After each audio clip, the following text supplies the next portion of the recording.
reception to my fantastic panel, and here are the questions. Heather, what do you think of today's climate strike? Thank you. Oh, boy. Sorry, I'm just so excited.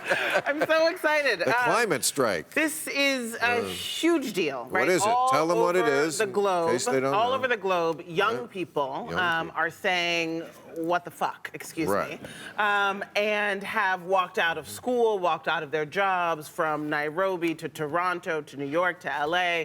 I was very sad that I was not able to be there in person, but I heard so many incredible stories of young people from all walks of life who just are very clear about the stakes and are very clear about the corruption and the rot particularly in our country, that is stopping us from doing what we need to do to ensure the planet will be fine. It's our people that won't be fine. It's the animals and the wildlife, the society as we know it. Just killing and so, everything. I mean, you literally have had, I think the estimates have been, well over 10 million people, young people, doing the biggest mass action in the history of the globe today. But what will actually change? I mean, it's not like Trump is going to see it on TV and say, call the EPA, I'm reversing my policies. No, but maybe get young people to vote. More. That's Very important. The Trump problem, Trumpism goes away when people vote. The problem is people don't vote. People don't take participation seriously. And if you get them out marching and you tell them, you know what, you can actually make something of this by voting, it's a start, but it's an important absolutely one. part of it. I think we should note voter suppression is a part of why people in this country don't vote, too. Yeah, huge. It's part of it, too. Sarah, how do you suggest helping atheists normalize religious dissent in countries where criticism of religion might lead to jail or worse? Yeah. Well, I mean, the first step would be something that's obvious, that we stand for religious dissent here in the West.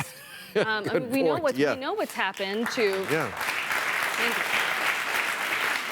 We know the way that that cartoonists and novelists have been treated in the West in the past. When there's the Rushdie affair that happened, and we had the Danish cartoons, and we had Charlie Hebdo and the massacre in Charlie Hebdo, and there were too many people, and it's so shameful to even think about it. There were too many people who were looking at those massacres and at those dead bodies and thinking, well, but what did they really say? And did they really hurt?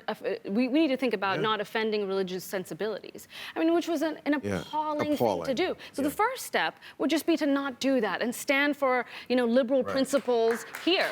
Yeah, the Pope said it, that they were asking for it. Which is very insulting to Muslims, by the way. It is. Also, it's the soft bigotry of low expectations. Absolutely. That you can't do this without them exploding. We should expect better. Okay, Andrew, what do you think of the British Parliament's revolt against Boris Johnson? You're British? I am. Or you used to be? I grew up there. I think they're playing a dangerous game. I think that the people of the United Kingdom voted by a clear majority, a small one, but a clear one. They wanted to leave the EU. If the Parliament decides they're not going to do what the people wanted, the response is going to be wild anger, fury, and, of course, the empowerment of the populist far right. And what Boris Johnson is attempting to do right now is to prevent that happening, to try and get a deal, which I understand is actually closer than most people seem to think.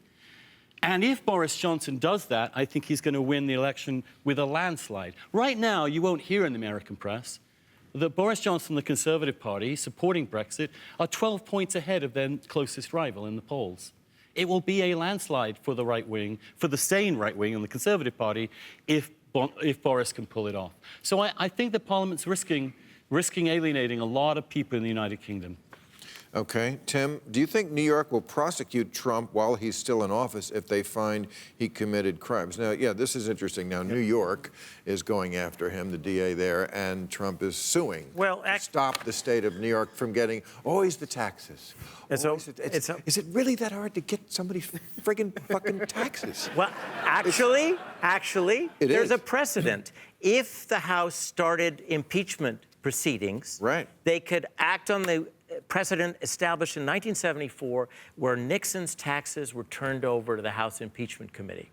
So there is a precedent, but they have to make the decision that they're having an impeachment inquiry. It's also true that in an impeachment inquiry, they would have much stronger chance of getting this conversation with the Ukrainian president out there. Yeah. They, it's a much higher standard when you're impeaching the motherfucker. But let me tell you how you do it. All right? But let me tell you how you do it.